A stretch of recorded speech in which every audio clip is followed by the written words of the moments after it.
वीर भूमि।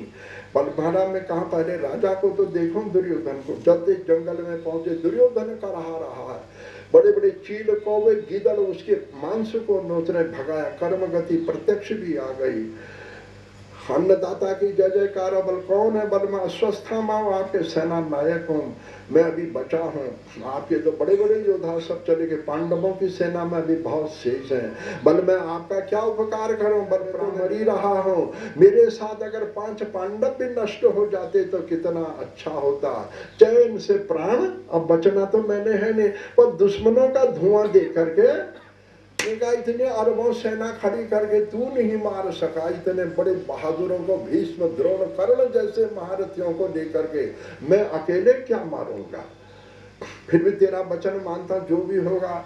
गया स्वस्थमा। दुर्योधन ने कहा तब तक मैं प्राणों को रोके रखूंगा, पांडवों का सिर काट के ला। पांडव तो भगवान के सुरक्षित है महाराज, वो इक्षुमती नदी में कृष्ण के साथ नहाने चले गए। क्यों? युद्ध भूमि में लड़ते लड़ते हालत खराब हो चुकी है। अभी यहाँ पर महाराज बहुत द्रौपदी के 5 पुत्र बैठे हैं, बड़े बड़े सेना नायक बैठे हैं, धृष्टद्युम्न सेनापति बैठा और अस्वस्थामा गया महाराज युद्ध भूमि में, धृष्टद्युम्न को मारा और द्रौपदी के 5 सोए हुए पुत्रों का सिर काट करके और मस्तक लेकर के दुर्योधन के पास। बोला महाराज की जय जय। बल आया पांडवों का सिर। बल हाँ झूठ बोल रहा। बल नजर जा रही है, प्राण निकलने की तैयार में, थोड़ा इशारा तो कर लो हाथ। यूं बल ये खोपड़ी भीम की नहीं है, ये तो बड़े कोमल सिर मालूम पड़े, बच्चे हैं ये तो। भीम की खोपड़ी में तो गदाएं टकराती हैं, ये बोल किसको बनाया? बल तुम नहीं मार सके उनको, मैं अकेले क्या मारता? तेरे मन बुझाने को सिर काट करके उनके बचारे तेरे वंश का भी नाश कर दिया। दुर्योधन मर गया, न खुश हुआ न प्रसन्न हुआ, चला गया। यदा मृधे कौरव सृंजयानाम वीरे शतो वीर गतिं गतेशो ब्रिकोदरा विद्ध गदा विमर्शे भग्नो रुदंडे धृतराष्ट्रपुत्रे। हे दुर्योधन अपनी गति को, सवेरे द्रौपदी देख रही है जहां शिविर में बड़े बड़े योद्धा काटे, 5 पुत्रों का सिर का लापता धड़ वहां पर करुण क्रंदन कर रही, इतने में अर्जुन और श्री कृष्ण आ गए। देखो पुत्रों का सिर काट करके लेगा, उसी के खून से तेरे को नहलाऊंगा। अर्जुन प्रतिज्ञा खट कर दे। कृष्ण आप त्रिलोकीनाथ है, अनंत ब्रह्मांड के नियंता, उस आतताई को पकड़ने के लिए मेरा रथ ले चलिए। अश्वस्थामा ने देखा कृष्ण और अर्जुन अजय हैं, मैं इनसे भाग के कहां तक भाग सकूंगा। उसने ब्रह्मास्त्र का प्रयोग कर दिया, कुशा को लेकर के अभिमंत्रित करके भयंकर प्रलयकालीन अर्जुन के ऊपर ब्रह्मास्त्र का प्रयोग कर दिया। जब भयंकर ज्वाला गगन मंडल से आ रही है, अर्जुन घबरा गए। कृष्ण आगे सारथी बागडोर कृष्ण को सौंप रखी है। युद्ध अर्जुन ने क्या पर जीवन समर्पण कृष्ण को कर अब सौंप दिया। इस जीवन का सब भार तुम्हारे हाथों में, इसलिए विजयी बने। बल महाराज ये हमको फूंकने आ रहा है, क्या क्या? तुम भी ब्रह्मास्त्र का प्रयोग करो। ये वापिस करना नहीं जानता है, इसने प्रयोग तो कर दिया अपने प्राणों को बचाने के लिए, परंतु अश्वस्थामा वापिस नहीं करना जानता। प्रयोग संहार विभक्त मंत्रम, प्रयोग का भी मंत्र है और वापिस लेने का भी मंत्र, ये नहीं जानता। तुम भी करो। ओ भयंकर ब्रह्मांड पृथ्वी जलने लगी। लोगों ने कहा ये महाभारत क्या हुआ? वहां तो जो मरे सो मरे, सारी प्रजा मरती है। अर्जुन पृथ्वी का नाश हो रहा, तुम दोनों ब्रह्मास्त्रों को योग शक्ति से नष्ट कर दो। अर्जुन ने कृष्ण के बल से सारे ब्रह्मास्त्र नष्ट कर दे और खट अश्वस्थामा को पकड़ दिया झपट करके और नीचे रथ के पीछे लटका दिया। बड़े आतताई निशी बच्चों को, स्त्रियों को मारे, स्त्री हत्या, बाल। देखो राम ने लंका में इतना युद्ध, कोई स्त्री नहीं काटी गई, कोई बालक नहीं काटा गया, कोई युद्ध नहीं किया गया। जो युद्ध भूमि में कमर कस के आए थे वही मारे गए हैं। कृष्णावतार में कोई नहीं मारे गया। पूतना गई तो विष लेके गई, वो विष तो पीना था, विष में तो पिला रही थी, तो मरना है। कहीं भी स्त्री हत्या राम के आप सारे रामायण को देखे। शूर्पणखा का नाक काटा गया, गला नहीं काटा गया। नाक काटा गया, गला नहीं काटा गया, उसके अहंकार को उतारा गया है। बट इसने बालकों की हत्या कर दी। सोए हुए जो शरण में आता है या भग जाता है या आर्थ से पुकारा मेरी, उसको मारना नहीं चाहिए। फिर सोए हुए पर इसको काटो। बड़े गुरु का लड़का है, गुरु हो कुछ आतताई को मारना चाहिए। खैर अर्जुन ने कहा फिर भी द्रोण से मैंने बड़ी शिक्षा ली है। आए द्रौपदी के 5 सिर लापता पुत्रों के रो रही है। जहाँ अश्वस्थामा की दुर्गति देखी, मुच्यताम मेषाह, ब्राह्मण करुण क्रंदन कर रही हूँ। इसकी माँ का तो इकलौता द्रोणाचार्य महाभारत के युद्ध में समाप्त हो चुके हैं, इसको जीवन दान कर दो। फिर इसकी एक मणि थी माँ, ध्यान दें, मणि निकालता। किसी ब्राह्मण में ब्रह्मतेज होता, किसी गाय में गोरोचन होता, किसी हाथी में मोती होती, किसी सांप में मणि होती। मणि वाला सांप भी बड़ा मंगलकारी होता। अगर मणि वाले सांप का दर्शन हो गया, किसी कस्तूरी मृग में कस्तूरी होती, किसी गाय में गोरोचन होता है। ये तेजस्वी मणि निकाल दी, अश्वस्थामा का अपमान कर दिया, निकाल दिया, देश निकाला। फिर पांडवों की रक्षा हो गई पृथ्वी में। फिर महाराज युधिष्ठिर का राज्य हो गया। फिर जो भी सब, पहले युधिष्ठिर राज्य नहीं ले रहे थे, ध्यान की बात है, बल महाराज सब मर गए, सारा रोआट का राज्य मेरे। देखो दुर्योधन, युधिष्ठिर, अब तुम्हारा परम धर्म, इतने योद्धा चले गए, इस समय इन अनाथों की सेवा करना, इन प्रजा का रक्षण करना तेरा धर्म का, ध्यान देंगे थोड़ा देर, इस समय राज्य तुमको रक्षा के लिए लेना पड़ेगा। जो हो गया, हम भगवान जैसे सब शांत करके अब अपनी द्वारिका की ओर पधार रहे हैं श्री कृष्ण। इतने में 5 ब्रह्मास्त्र अश्वस्थामा ने पांडवों को, और एक ये परीक्षित अभिमन्यु का पुत्र जो भागवत का परम श्रोता है, अपनी माँ के गर्भ में बैठा, वहां ब्रह्मास्त्र का 6 ब्रह्मास्त्र बाय महारारे ब्रह्मास्त्र हमको फूके जा रहे हैं। भगवान ने सुदर्शन चक्र से पांडवों की रक्षा, अंतस्थ सर्वभूतानां आत्मा योगेश्वरो हरि। और भगवान श्री कृष्ण अनंत मृत्यु गर्भ के भीतर योग शक्ति से, पहले तो उसके अश्वस्थामा के ब्रह्मास्त्र ने इस शिशु को फूंक दिया था, और फिर अमृत संजीवनी से परीक्षित की रक्षा हो गई। कुंती माता ने बड़ी गदगद होकर के कृष्ण की स्तुति की, महाराज आपने बड़े बड़े विपत्तियों से हमको छुटकारा दिया, आपके चरणों में मेरा विपदा संतन तत्र तत्र जगत गुरु। महाराज हमें अगर आप वरदान देते हैं तो विपत्ति का वरदान दे। लोगों ने कहा क्या हो गया ऐसे आमा को, बोलिए विपत्ति आपकी ओर ले जाती है और इससे मनुष्य आपको पकड़ता है और हमेशा के लिए मृत्यु और विपत्ति से मुक्त हो जाता है। इस प्रकार फिर परीक्षित की रक्षा कर दी। भगवान द्वारिका पहुंचे, बड़ा सत्कार हुआ। परीक्षित अपने समय में महान योगेश्वर प्रकट हुआ।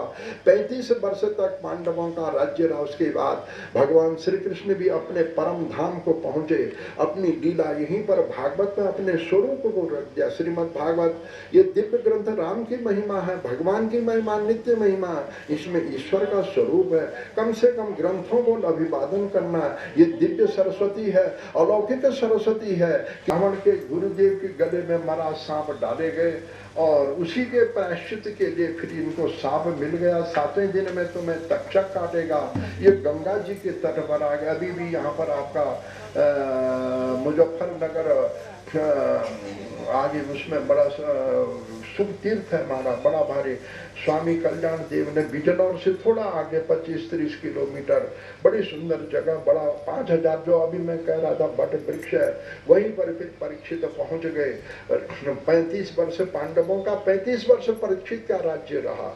66 वर्ष में अब आ गया भगवान का मार्ग में। यही फिर ये सुखदेव जैसे महान योगी, जो बड़े बड़े संत महात्मा आ गए, ऐसे फिर सुखदेव जी का दिव्य रूप है हमारा। थोड़ा देर संतों का भी ध्यान, ये महायोगी हैं। 10 वर्षम सुकुमार पादम, बड़ा सुंदर शरीर, बड़ी सुंदर नासिका, विशाल बक्षस, दिगम, एक कौपिन पहने हुए, बड़ा माधुर्य। उनके साथ कुछ ब्रह्मचारी आ रहे, बड़े बड़े संतों का समाज गंगा में। परीक्षित जहाँ बैठे हैं, आगे सबने खड़ा होकर के सुखदेव जी का अभिवादन किया, होकर के पीताम्बर पहना करके दिव्य सिंहासन में विराजमान करा दिया। सब नर नारियों का समाज, अत्रि, वशिष्ठ, विश्वामित्र, व्यास, वाल्मीकि, बड़े बड़े योगेश्वर भी बैठे हैं। सबके लिए भगवान का द्वार खुला है। समय सुलभ सब दिन सब दिशा, सुनना चाहे। अब परीक्षित ने कहा महाराज जो मृत्यु के ग्रास में बैठा है, उनके कल्याण का कौन सा मार्ग है? तो भागवत की कथा आत्मा को अमृत तो देगी ही, आगे का मार्ग सुंदर बनेगा। कहीं जीव ने फिर जाना है, और हमारा जो भौतिक जगत है जिसमें हम अभी चल रहे हैं, जहाँ हमें शरीर मिला है, जहाँ हमें भगवान की उपासना का समय मिला है, जहाँ दिव्य ग्रंथों को सुनने का समय मिला है, ये मन शरीर, ये भूमि, जिस भूमि में परमात्मा की महिमा का वर्णन होता है, जहाँ भगवान की दिव्य मूर्तियों का आदर होता है, जहाँ दिव्य यज्ञों का वर्णन होता है, ईश्वर की दिव्य वाणी गुणों का कीर्तन होता है, वे हमेशा अनिष्ट से बचे हैं। अनिष्ट से नहीं, कल्याण कृता कश्चित् दुर्गतिम तात गच्छति।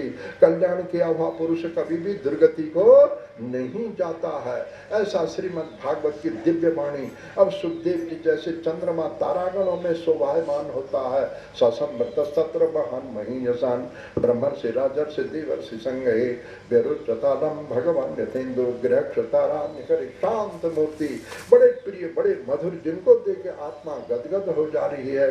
ऐसे निर्मल महान विशुद्ध कृष्ण ही समझो एक योगी रूप में दिव्य आ गए हैं। ऐसे अपने श्री मुखारविंद से परीक्षित जैसे जो सब कुछ परीक्षा लेकर के अंतिम में ईश्वर के अमृत को पकड़ने के लिए पहुंच चुके हैं। ये पांडवों के नाते अभिमन्यु के पुत्र हैं, जिसको अभिमन्यु 16 वर्ष में चक्रव्यूह में समाप्त भगवान के द्वारा इनकी रक्षा।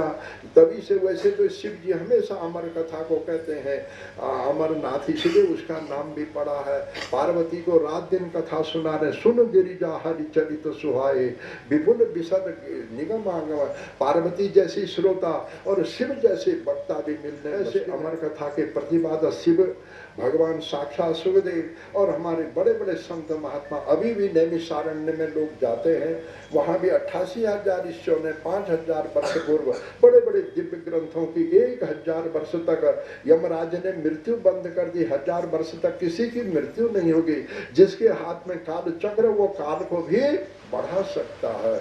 जिसके हाथ में काल चक्र है वो आयु के काल को भी बढ़ाने में समर्थ है। यही नहीं कि मैंने इस दिन मरना, नहीं, आयु को भी दे रहा, शक्ति को भी दे रहा है। ऐसी भागवत की ब्रह्मांड की कथाएं, कैसे ब्रह्मांड प्रकट हुआ, कपिल देव भगवान बारहना का अवतार, पृथ्वी का उद्धार, ध्रुव का चरित्र और आपके ऋषभ देव का चरित्र, भरत महाराज जिनके नाम से भारतखंड, भूगोल, खगोल, सारे ब्रह्मांड, नारायण के नाम से अजामिल पुत्र के बहाने यमदूतों के फंदे से बच करके भगवान के पार्षदों के द्वारा रक्षित हुआ। प्रहलाद जी के लिए भगवान नरसिंह बन करके आए। समुद्र मंथन से आपका दिव्य अमृत की प्राप्ति, गजराज का उद्धार, अमृत की प्राप्ति, लक्ष्मी का प्राकट्य, वामन जी के दिव्य अवतारों का, सूर्यवंश के महान योगेश्वर राजर्षि सम्राटों का, ईश्वर निष्ठ जिन्होंने संसार का भी कल्याण किया, और श्री कृष्णाय नमः। फिर कृष्ण की अमृतमय कथा क्या कहा जाए। ऐसा भागवत आप लोगों के सद्भाव से ये आपके प्रांगण में हुआ है। यहाँ कब से चर्चा भी चल रही थी। अब हमारा भी उद्देश्य है, चलो जब तक ईश्वर आप लोगों की सद्भावना है होने को, आगे भी ये परंपराएं चलेंगे, एक से एक महान आत्माएं प्रकट होंगे। ऐसा नहीं, ईश्वर के कृपा का बीज नष्ट नहीं हो सकता। अगर कृपा का बीज नष्ट होता पृथ्वी में भूकंप आ जाएगा, क्या नहीं हो जाएगा। तो ये मर्यादा चले। आप लोग बड़ी श्रद्धा से इसमें आए हैं, इधर उधर से भी, जो भी हमारे नागरिक लोग हैं, ये श्रद्धामयी देवियां हैं और आए। कल से ठीक हम 3 साढ़े 3 से कहेंगे, प्रेम से आप लोग बैठे जाएंगे। ये नहीं कि हमें काथा छुड़िया रहेगा, नहीं, अमृत तो जितना पान किए जाओ उतना नया होता है। हम भोजन रोज कर रहे, शरीर को जैसे भोजन दिया जा रहा है रोज, जब तक इस आत्मा को भी दिव्य अमृत दे करके संसार का भी अनिष्ट दूर होगा, अज्ञान अंधकार से हम पार होंगे, प्रकृति अन्न जल वाली होगी और सबको सुभिक्ष का वातावरण होगा। सुभिक्ष के साथ सद्बुद्धि होनी चाहिए। संतों ने सद्बुद्धि के लिए भी कामना की है। तो ये भागवत की कथा मूल पाठ बड़ा दिव्य है। और आइए, और आप लोग बड़े भगवत कृपा के पात्र हैं और आप बड़ी श्रद्धा से बैठे हैं। जहाँ श्रद्धालु बैठेगा वहाँ ईश्वर की कृपा की वाणी अपने आप ही उठती है। ऐसी महिमा फिर कल से कहेंगे। अभी विजयादशमी तक ये संपर्क होगा। ऐसी महिमा होती रहे, भगवान की कृपा बरसती रहे, आनंद हो, निष्ठा हो, भगवत प्रेम जगे, अमृत की वर्षा बनी रहे। बोले वृंदावन बिहारी लाल की जय, आनंद कंद कृष्ण भगवान की जय, उमापति महादेव की जय, श्रीमद् भागवत महापुराण की जय, सुखदेव भगवान की जय, समस्त सत्संग मंडली की जय। श्रीमन् नारायण बोल